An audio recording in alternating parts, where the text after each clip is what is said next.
족장으로 말미암은 그 믿음의 세계를 끝내고 나서 어떤 말씀으로도 말씀을 나눌까라고 생각을 하고 고민한 가운데 베드로 전후서를 한 번도 우리가 말씀을 강해 본 적이 없었던 것 같아서 베드로 전후서, 전서후서를 한번 생각해 보려고 그렇게 합니다. 그래서 오늘 처음으로 베드로 전서의 뚜껑을 그렇게 열면서 이 베드로 전서의 이 초반부의 말씀을 한번 생각해 보려고 합니다. 베드로 전서를 기록한 그 원인은 고난입니다. 예수를 믿는 사람들이 여러 가지 시험과 여러 가지 핍박과 여러 가지들로 인해서 고난을 많이 받고 있었습니다. 정확한 형태의 고난이 뭔지는 잘 모르겠지만은 여러 가지 시험, 여러 가지 고난이라고 그렇게 말을 하고 있습니다. 물론 이제 로마 정부의 황제 숭배 사상도 뭐 그 가운데 있었는지도 모르겠지만 그 외에도 또 여러 가지 아마 부분들이 있었던 것 같습니다. 그래서 본서의 이 기록 시기는 60년대 초기로 보는데 누가 기록했느냐면은 베드로가 기록을 한 것으로 나옵니다. 1장 1절에서도 보면은 예수 그리스도의 사도 베드로는 본도와 갈라디아 한 이쪽에 흩어진 나그네 된 하나님의 자녀들에게 백성들에게 이 글을 쓴다라고 그렇게 말을 하고 있습니다. 분명히 이제 편지 서두에 누가 쓴다는 것이 기록되고 있는데 그런데 이제 안타까운 사실은 그럼에도 불구하고 이 서신을 베드로가 쓴 게 아니다 그렇게 주장을 평생을 두고 연구한 사람들도 있는 것을 봅니다. 5장 1절에서도 베드로가 쓴 것에 대해 이야기하고 있고 5장 12절에서도 베드로가 쓴 것을 분명히 말씀을 하고 있습니다. 그럼에도 불구하고 어떤 사람들은 베드로가 썼다고 하지만은 이 편지를 보면은 너무 이 문체가 부드럽고 유려하다. 즉 아주 글이나 말이나 이 거침없이 아주 유하게 잘 미끈하고 아름답게 문장이 구성되어 있다. 그렇게 말을 하면서 어떻게 무식한 그 어부 출신 베드로가 이렇게 멋진 편지 글 이런 글을 쓸 수 있느냐 그렇게 의심을 하고 계속 베드로가 아닌 다른 사람이 쓴 거다라고 그렇게 이제 하는 얘기가 있습니다. 물론 이제 베드로가 나중에 보면은 5장에 가서도 보면은 또 다른 사람 대피를 또 시킨 것도 있다라고 이야기를 합니다. 중요한 것은 베드로가 서울대학을 나온 것도 아니고 가마리엘 문화에서 공부한 것도 아닌 것은 사실입니다. 그러나 베드로는 예수님 대학, 예수대학에 들어가서 3년 동안 예수님과 같이 먹고 자고 동거동락하면서 거기에서 예수님께로부터 직접 받았던 그런 이제 교육은 우리가 무시할 수 없는 그런 내용입니다. 사도행전 4장 13절에 보면은 성령 충만을 받았던 그 베드로와 요한이 아주 담대하게 설교하는 것을 보고 이 사람들이 아니 저 베드로나 요한은 본래부터 학문이 없었던 사람 아니냐 어부인 줄 알았는데 이상하다 그렇게 사람들이 놀랬던 적이 있습니다. 고린도전서 1장 27절에 보면은 하나님께서 세상에 미련한 것들을 택하사 지혜 있는 자를 부끄럽게 하시고 세상에 약한 것들을 택하사 강한 것들을 부끄럽게 하려 하시며 라고 하는 말씀이 있습니다. 바로 우리 하나님은 어떤 하나님입니까? 하나님께서는 어리석은 자를 들어서 지혜로운 사람을 부끄럽게 하신다라는 그 바울의 증언이 어쩌면 베드로를 통해서 아마 합당하게 드러나고 있는 내용이 아닌가라고 생각할 수도 있습니다. 약한 자를 강하게 만드시는 하나님, 이 문구 이름 확 좀 땡겨오지 않습니까? 강한 자를 강하게 쓰고 잘난 자를 잘난 대로 쓴다면 그럼 약하고 못난 자는 이 세상에 쓰레기밖에 안 된다는 말입니까? 그게 아니잖아요. 하나님 어떤 하나님이라고요? 약한 자를 들어서 강한 자로 하나님께서 만드시는 그 하나님이라는 이 사실입니다. 요한의 아들 시몬이, 베드로가 예수님께서 그를 나중에 게바론이 이름을 바꿔주겠다고 그랬습니다. 그래서 새 사람이 되게 하셔서 예수님께서 이 요한의 아들 시몬, 이 베드로를 아주 반석과 같은 듬직한 인물로 우리 주님께서 사용하셨다는 것을 우리는 이 저자된 이 베드로를 보면서, 베드로전서를 기록한 저자 이 베드로를 보면서 한번 좀 생각해 보아야 되겠다. 그래서 오늘 초반부 우리 들어오면서 한번 생각해 볼 게 뭘까요? 바로 그 주님이 오늘도 우리의 약함을 아시고 약한 우리 주님께서 부르고 계신다는 것을 믿었으면 참 좋겠습니다. 그리고 말씀하십니다. 장차 네가 뭐가 되리라. 하나님께서 우리를 부르셔서 약하지만, 못났지만, 부족하지만, 좀 무식하지만 하나님께서 임재하셔서 내가 장차 너를 되게 하리라. 그 속에 여러분들 다 포함되시기를 바랍니다. 그리고 이제 어디서 썼을까? 이 베드로전서 어디서 썼을까라고 할 때 베드로전서 5장 13절에 택하심을 함께 받은 바벨론에 있는 교회가 너희에게 문안하고 내 아들 마가도 그리한다. 그렇게 말하고 있습니다. 바벨론에 있는 교회라고 그럽니다. 지금 바벨론이 사라진 지가 언젠데요? 바벨론이 사라진 지가 400~500년이 지났는데 문자 그대로 바벨론이 있던 페르시아 쪽에서 베드로가 이 편지를 썼을까요? 물론 바벨론 도시가 완전히 지명이 없어진 건 아닙니다. 자, 이 서신이 쓰여질 무렵에 역사적인 상황을 고려해 보면은 이 바벨론은 틀림없이 로마를 의미하고 있습니다. 이 말에 대해서 다른 어떤 학자들도 태클을 걸지를 않습니다. 왜냐하면 고대 세계의 중심이 한때는 바벨론이 되어가지고 아주 세계 제패를 했지요. 그러니까 사람들은 세계의 중심이 바벨론이라고 하는 그게 사람들의 머릿속에 꽉 쪄려 있었던 그런 그 시대였습니다. 당시에 로마 사람들도 로마를 우리 시대의 바벨론이다 그렇게 할 줄로 이제 세계적인 수도가 이제 우리 이 도시다 이런 그 뜻이었습니다. 지금도 여러분 우리나라 수도 서울을 요즘 애들 잘 모르겠죠. 얼마 전까지만 해도 수도 서울을 장안이라 그랬습니다. 서울을 안 가고 왜 장안이라 그랬을까요? 바로 그것은 과거에 당나라의 수도가 장안이면서 그 장안이라고 하는 그게 이 동아시아 지역에 전 세계 동아시아뿐만 아니라 하여튼 이 중국에 영향력을 끼쳤던 많은 이 동남아시아 이쪽 쪽에 있는 사람들은 이들의 제국의 중심이 수도가 장안이다라는 이런 수도를 부를 때는 장안이라고 부르는 그런 그 말을 많이 썼던 일이었습니다. 그래서 우리나라 서울을 얼마 전까지 우리 어릴 때부터 장안이라고 많이 불렀습니다. 그래서 로마를 바벨론이라 그렇게 그 시대 사람들도 그냥 자연스럽게 불렀다라고 볼 수도 있습니다. 다시 말하면 베드로는 이 편지를 이제 로마에서 쓰고 있는 것입니다. 왜냐하면 베드로가 순교했다라고 믿어지는 베드로의 순교지가 로마입니다.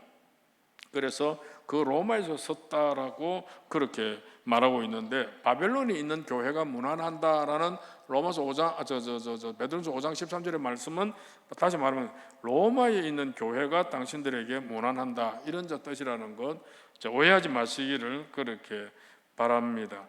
따라서 베드로는 흩어져 있는 성도들에게 문안 인사를 하면서 여러 가지 시련에 이제 빠져 있는 성도들을 향해서 그 신앙이 연약해지지 않도록 염려하는 마음에서 이제 이렇게 해야 된다, 저렇게 해야 된다, 또 이렇게 살아라, 이런 믿음을 가지고 강건하라, 거룩하라, 여러 가지 이제 말씀들을 쭉 하면서 약한 그런 그 신앙의 세계 가운데에서 강건해질 수 있도록 그렇게 원합니다.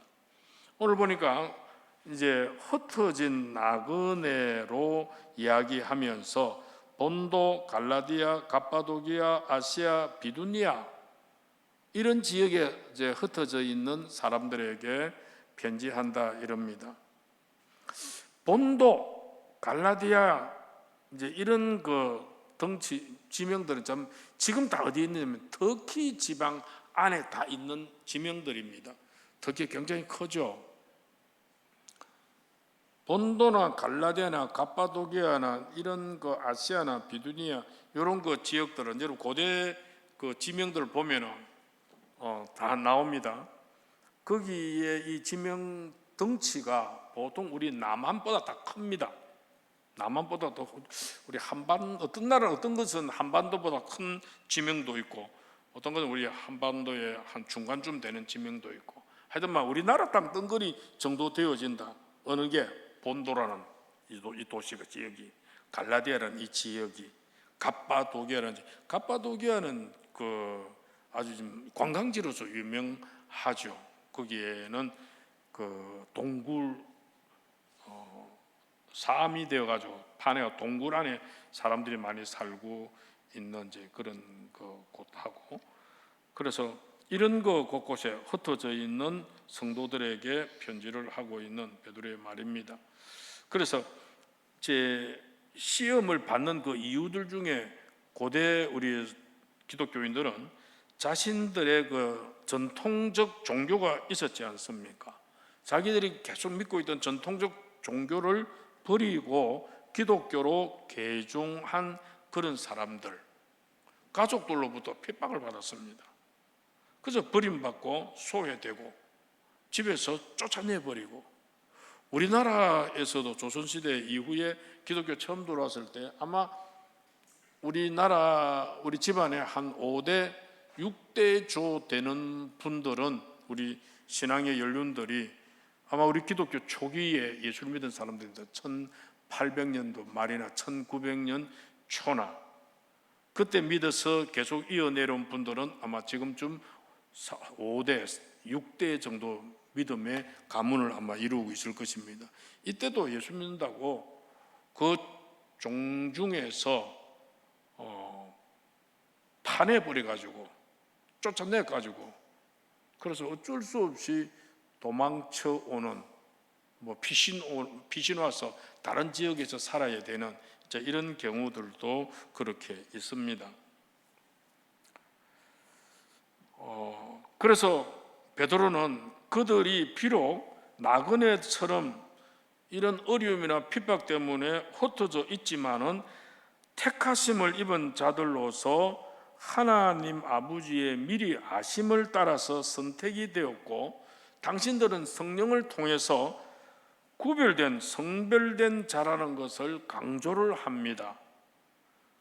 그러면서 베드로가 흩어져 있는 이 백성들을 향해서, 그리스도인들을 향해서 소망의 메시지를 전해주고 있는데, 이제 그 소망의 메시지를 전해주는데 그 소망의 메시지가 베드로가 자기의 신앙의 체험을 통한 하나님을 향한 그 찬양하는 그런 그 내용을 먼저 이야기를 합니다.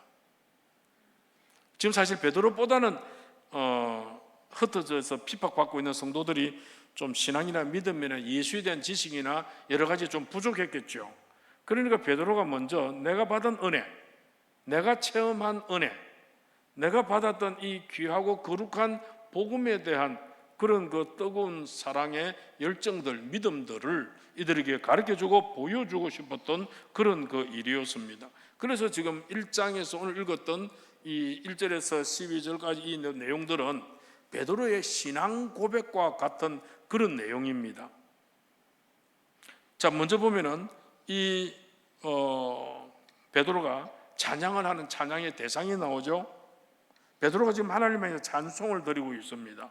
그가 찬양을 드리는 그 하나님은 살아계신 분입니다. 그 하나님은 만물을 창조하신 분입니다. 피조물에게 무한한 관심을 가지고 계신 분입니다. 그리고 그 하나님은 그 존재 자체만으로도 찬양을 받으시기에 너무너무 합당하신 그런 그 분이었습니다.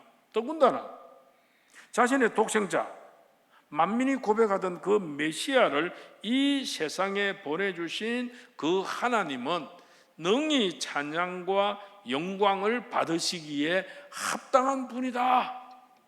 내가 그렇게 믿었고 너희들도 어설프를 알았던지 어쨌든 알았던 이 복음, 이 하나님은 바로 이런 하나님이더라고. 그래서 나는 찬양하고 있고 너희들도 그런 하나님을 믿고 있기에 같이 찬양했으면 좋겠다 하는 이 마음이 베드로의 마음입니다.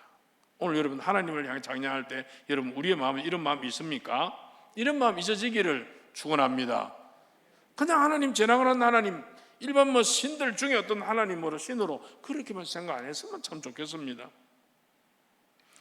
그런데 이 찬양의 내용이 무엇일까요? 3절부터 나오죠. 하나님께서 인간을 위해서 행하신 일들에 대해서 베드로가 노래합니다. 3절 읽읍시다. 시작. 우리 주 예수 그리스도의 아버지 하나님을 찬송하리로다.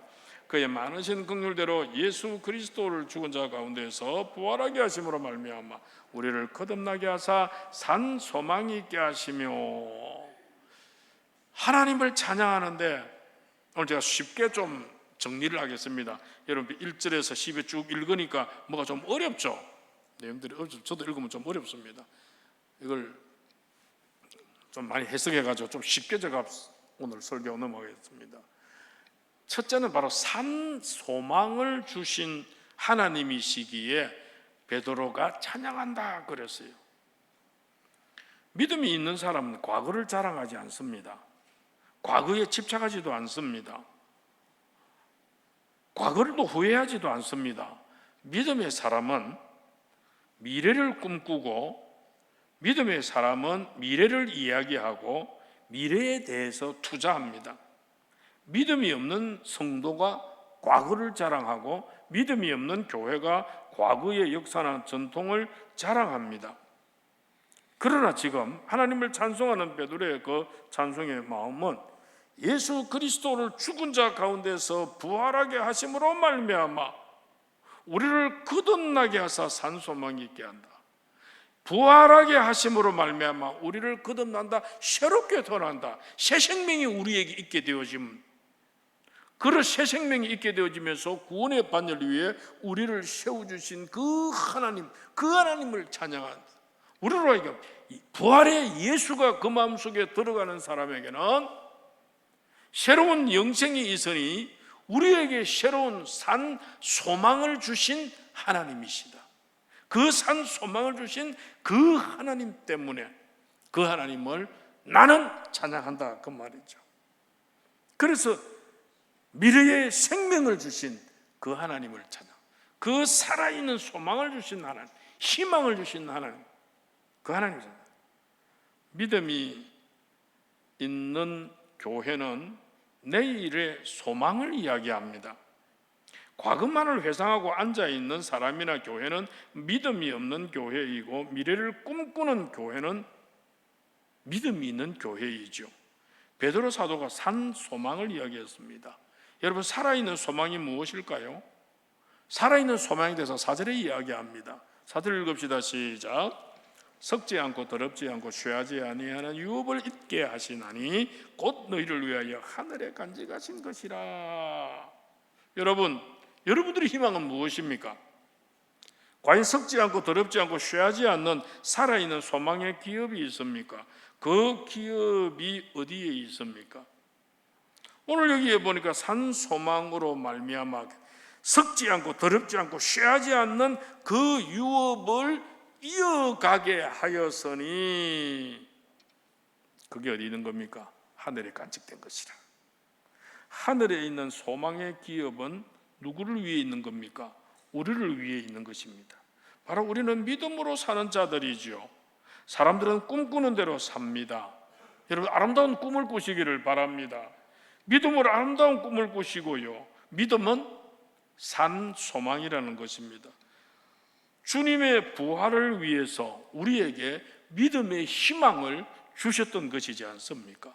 죽은 자를 살리신 우리 하나님, 죽은 예수를 무덤에서 살리신 그 하나님은 오늘 우리를 살리시는 줄로 믿습니다. 우리의 기업을 살리는 줄 믿습니다. 우리의 병든 육체도 살리시는 줄로 믿습니다. 그 소망을 주신 우리 하나님을 찬양했다 이 말입니다. 그 하나님을 찬양하자 이 말입니다. 저는 늘 말씀을 여러분들과 함께 나누면서 그렇게 하죠. 하나님의 말씀을 듣는 말씀으로 끝내지 말자. 그 말씀 어떤 말씀으로? 내게 하시는 말씀으로 내 거로마다 만들어 가자 이 말입니다.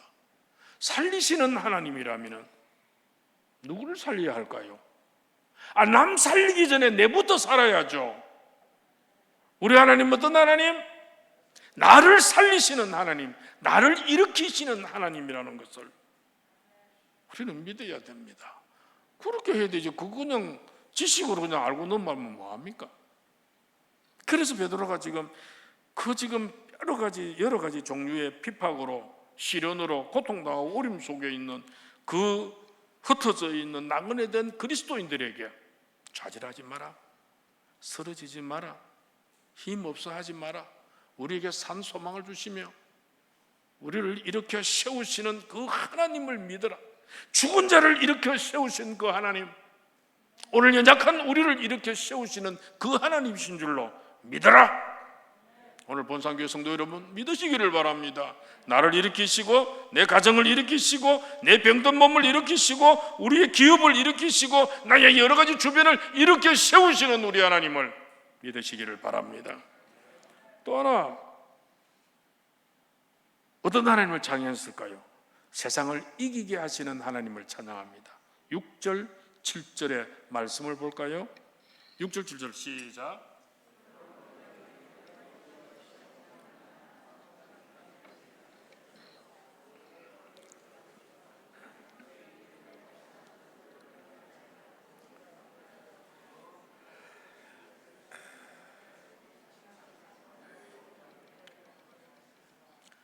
이 믿음이요, 세상을 이기게 하는 힘을 부여합니다. 믿음이 있는 사람은 내일을 걱정하지를 않습니다. 믿음이 있기 때문에 세상에 대한 두려움이 없습니다. 믿음이 있기 때문에 하나님의 사람은 불의에 대해서도 항거할 수가 있습니다. 믿음이 있기에 순교할 수도 있고요, 믿음이 있기에 재물 앞에서 돈, 재물 앞에서 비굴하지 않고, 믿음이 있기에 힘 있는 사람 앞에서도 비굴하지를 않습니다. 세상에서 가장 위대한 힘과 재산은 무엇일까요? 믿음인 줄로 믿습니다. 히브리서 11장 24절 25절까지입니다. 시작. 믿음으로 모세는 장성하여 바로의 공주의 아들이라 칭함 받기를 거절하고 도리어 하나님의 백성과 함께 고난을 잠시 죄악의 낙을 누리는 것도 좋아하고 그리스도를 위하여 받는 수모를 애굽의 모든 보화보다 더 큰 재물로 여겼으니 이는 상 주심을 바라봄이라 라고 기록이 되고 있습니다. 설명을 해도 알렌도 잘 알지요. 모세로 하여금 왕자의 권세를 포기하고 고난의 길로 가게 한 것도 무슨 힘입니까? 믿음이었습니다. 여러분, 진정한 믿음이 있는 성도는 환경의 변화에 따라서 그렇게 이랬다 저랬다 변하지 않습니다. 믿음은요, 질병도 이기게 합니다. 믿음은요, 세상도 이기게 합니다. 믿음이 있기에 사업에 실패해도, 믿음이 있기에 직장에서 잘려도 좌절하지를 않습니다. 세상에서 가장 위대한 사람이 누굴까요? 큰 업적을 이룬 사람 아닙니다. 영웅혹을 아닙니다. 세상에서 가장 위대한 사람은 믿음을 잃지 않은 사람입니다. 믿음이 있으면 어떤 환난, 어떤 경우에서도 믿음으로 말미암아 일어날 수 있기 때문입니다. 세상을 다 잃어버려도, 건강을 잃어버려도, 명예조차 잃어버려도 하나님에 대한 믿음을 잃지 않았다면 그 사람은 위대한 능력의 소유자다 하는 것을 기대하시기를 바랍니다. 또 하나 믿음이 참 중요한 것은 이 믿음이요, 큰 사랑을 보여줍니다. 믿음이 없으면 사랑을 못 가져요. 그게 8절에 나오잖아요. 8절 읽을까요? 시작. 예수를 너희가 보지 못하였으나 사랑하는도다. 이제도 보지 못하나 믿고 말할 수 없는 영광스러운 즐거움으로 기뻐하나니. 자, 이 편지를 받은 지금의 터키 그 여러 지방에 살고 있는 사람들이 예수를 만난 사람이었을까요? 아니었을까요? 예수님을 보았던 사람이었을까요? 못 봤던 사람일까요? 못 봤죠. 예수님 그까지 안 갔습니다. 그 사람들도 안 왔을 거고. 예수님을 보지 못한 사람이었음에도 불구하고 그 사람들이 예수님을 사랑했습니다. 세상에. 왜일까요? 왜 사랑했을까요? 믿음이 있었기에 한 분도 보지 못한 예수를 사랑했습니다. 사랑했기 때문에 목숨을 던질 수 있었고, 사랑했기 때문에 자기의 모든 것을 포기할 수도 있었고, 사랑했기 때문에 자신을 드릴 수도 있었습니다. 그러기에 그들은 집안으로부터, 가족으로부터, 친척으로부터, 친구로부터, 고향으로부터 쫓김을 당하면서 흩어져 살면서도 예수를 사랑하고 있었습니다. 예수께서 주신 그 복음의 메시지를 그들의 가슴 속에 담으면서 하늘나라에 대한 영광된 소망을 가지고 살아가는 그런 사람이었더라는 것입니다. 사랑하는 성도 여러분, 믿음이 있으십니까? 오늘 여기 계신 여러분들 믿음이 있으십니까? 그건 여러분 개인적으로 물어보는 일입니다. 그건 양심적으로 답하시기를 바랍니다. 정말 여러분들에게 믿음이 있으십니까? 주님에 대한 사랑을 한번 확인해 보시기를 바랍니다. 믿음이 있다면, 진짜 믿음이다 고백한다면 내가 주님을 사랑하는 거하고 한번 대비해 보라 그 말이에요. 주께서 우리를 위해 죽으신 것을 한번 생각해 보시라는 겁니다. 믿음은 사랑입니다. 우리 아버지의 사랑을 느끼는 겁니다. 사랑을 느끼기에 하나님 앞으로 나오는 것입니다. 하나님을 사랑하는 사람, 예수님을 사랑하는 사람, 믿음 있는 사람은 교회 나오는 것이 신이 납니다. 맞으면 아멘 하시고 아니면 가만히 계십시오. 믿음이 있는 사람은 예수를 사랑하는 사람이요 하나님을 사랑하는 사람인데, 이렇게 하나님을 사랑하는 사람은 교회 나오는 것이 신이 납니다. 아멘 안 하는 사람도 있네요. 성도들을 바라보는 것만도 신이 납니다.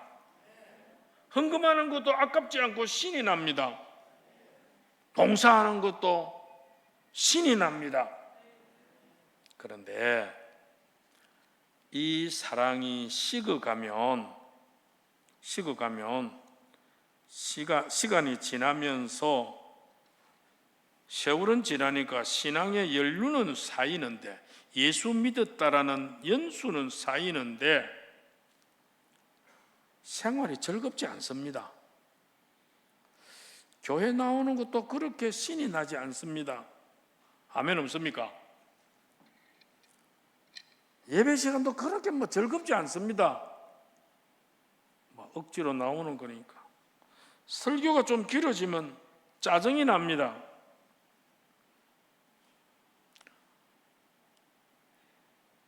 헌금하는 것 가지고 자꾸 괜히 마음에 시비가 생깁니다. 우리 옛날에 그렇게 울면서 밤을 새워 찬송을 부르고 또 부르던 그 시절이 있었는데, 이제는 찬송이 조금만 길어도 짜증나고 불평이 납니다. 좀 열정적으로 몸집다고 손을 흔들고 박수를 치고 찬송하는 그 친구들을 옆에서 보면은 미쳤나 와 저래까지 하노? 이런 마음이 듭니다. 목사님이 아무리 손뼉 치바라 해도 안 칩니다. 손 들고 기도하자 해도 손 안 듭니다. 들기 싫어서 그렇죠. 뭐 손이 안 올라갑니다. 왜 그럴까요?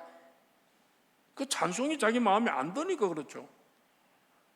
찬양하는 것이 자기 마음에 그렇게 썩 기분 안 좋기 때문에 그렇죠.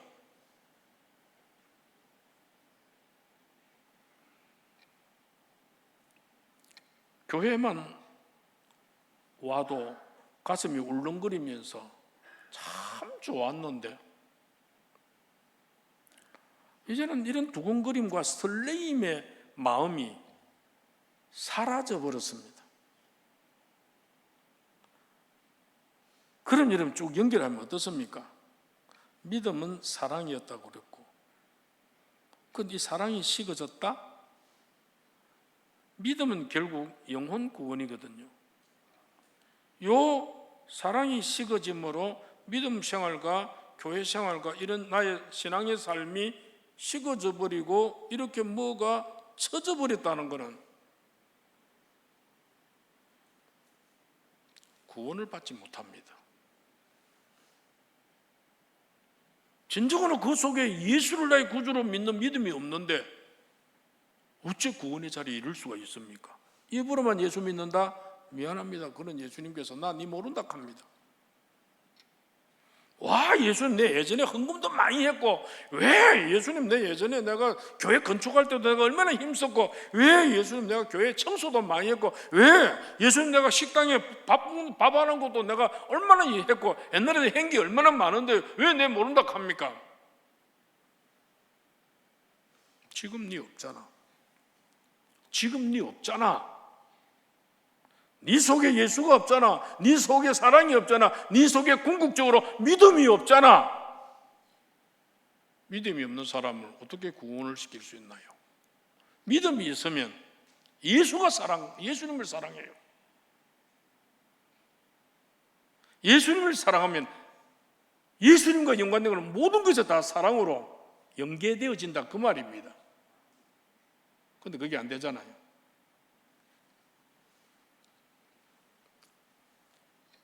믿음의 결국은 왜 믿음을 키우자 하고 믿음 하느냐 하면은 믿음 잃지 말라라 이런 믿음 안 되다고 자꾸 그렇게 말하느냐 하면은 믿음의 결국은 구원이기 때문에 그렇습니다. 5절에 뭐라고 그럽니까? 5절에 시작 너희는 말세에 나타내기로 예비하신 구원을 얻기 위하여 믿음으로 말미암아 하나님 능력으로 보호하시면 말세에 구원을 얻기 위하여 믿음으로 말미암아 하나님이 너희를 보호했다. 너희 믿음 때문에 하나님이 너희를 보호했다 그래요. 9절에 뭐 하는지 모르죠. 9절 시작 믿음의 결국 곧 영혼의 구원을 받음이라 그랬습니다. 여러분 영혼 구원에 이르는 확실한 믿음을 소유하고 계십니까? 소유하시기 바랍니다. 정말입니다. 우리 경상도 사투리 샤가 빠지기 예수를 믿고 있는데 오늘도 어디 안 가고 왔잖아요. 바쁜 거 제쳐놓고도 왔잖아요. 이래까지 내 거 할 것 이것저것 다 제쳐놓고 힘을 다하여 주를 섬기고 있는데 그 믿음 때문이 아니에요. 그 믿음 결국 우리가 구원 때문에. 그러나 믿음이 약해지면은 하나님 앞에 오는 것도 섬기는 것도 헌신하는 것도 하나님을 사랑하는 것도 교인들을 사랑하는 것 교회를 사랑하는 것 하나님의 사업과 여러 가지들 여기에 힘을 대 사랑 이런 것들이 다 시들어지고 사라집니다. 그게 아쉽습니다. 그게 아쉽다는 말은 무슨 말입니까?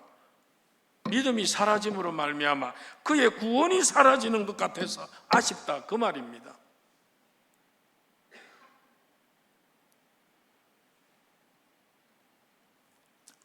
정말로 하나님을 사랑하고 교회를 사랑하고 성도들을 사랑하는 마음이 애틋하기를 축복합니다.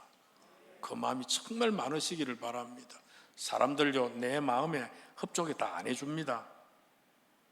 사람마다 다 개성이 다른데 어떻게 내 마음에 협조하게 해줍니까? 그런데 그 사람을 어떻게 보라? 어떻게 보라? 사랑하는 마음으로 바라보라. 애틋한 마음으로 바라보라. 수고하는 그 수고의 그 마음을 애틋한 마음으로 보라. 교회를 청소하는 사람, 식사를 위해 밥을 하는 사람, 어디 찬양대로 수고하는 사람, 교사로 수고하는 사람, 아니면 교회 이것저것 섬기고 이러지 하는 사람들의 그 모습을 보면서 내가 하지 않는 부분에 저 사람이 저렇게 수고하는 거 참 주 안에서 얼마나 아름다우냐. 애틋한 마음으로, 사랑스러운 마음으로 그렇게 바라보시라는 겁니다. 우리 분산교회는 그게 성도의 본분이고 성도의 자세입니다. 그렇게 되는 것이 믿음이 회복된 자의 모습입니다. 오늘 우리는 믿음이 회복되어짐으로써 정리합니다. 베드로는 여러분 현재와 미래를 대조적으로 표현하고 있습니다.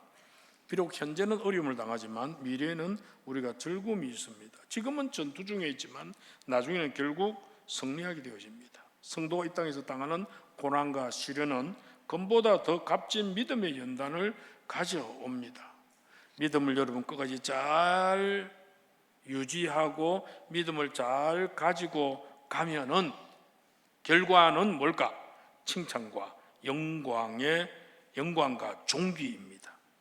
성도는 예수 그리스도를 믿음 안에서 형언할 수 없는 기쁨을 누리게 되어지는 그 결과를 가지게 되어집니다. 그러므로 베드로가 비록 성도가 이 세상에서 이 같은 시련을 당한다 할지라도 구원의 소망이 가득 찬 즐거운 삶을 영위하도록 그렇게 촉구하고 있습니다. 사랑하는 성도 여러분, 세상살이가 너무 피폐해져가는 이 시대에 우리는 이 시련과 어려움을 넉넉히 이길 수 있는 무기를 가지고 있습니다. 그것이 바로 믿음입니다. 믿음의 사람은 세상을 넉넉히 이기는 힘이 있습니다. 그리고 그 믿음이 있는 사람은 사랑이 있습니다. 사랑과 믿음은 언제나 같이 갑니다. 믿음과 소망도 같이 가고요. 그리고 이걸 이어서 정리하면요, 믿음의 사람이라는 것은 사랑의 사람이요 소망의 사람입니다. 이 믿음의 사람에게는 이기는 힘이 있다고 그랬습니다. 믿음으로 내일의 소망을 삼으시고, 믿음으로 하나님과 이웃을 사랑하시고, 믿음으로 세상을 이겨나가시면서 넉넉하고 만족한 그런 인생의 삶을 꾸려나갈 수 있는 주의 백성들이 되시기를 우리 주님의 이름으로 축복합니다. 거룩하신 주님, 베드로 전서의 시작을 열면서 이 귀한 믿음의 말씀을 베드로를 통해서 주시는 그 메시지를 우리에게 한번 적용하며 오늘 말씀을 나누었습니다. 정말 하나님, 믿음의 사람 되게 해 주옵소서. 믿음 까먹지 않도록 날마다 믿음의 믿음을 더해가는 주의 백성들이 되게 하옵소서. 예수님의 이름으로 기도합나이다. 아멘.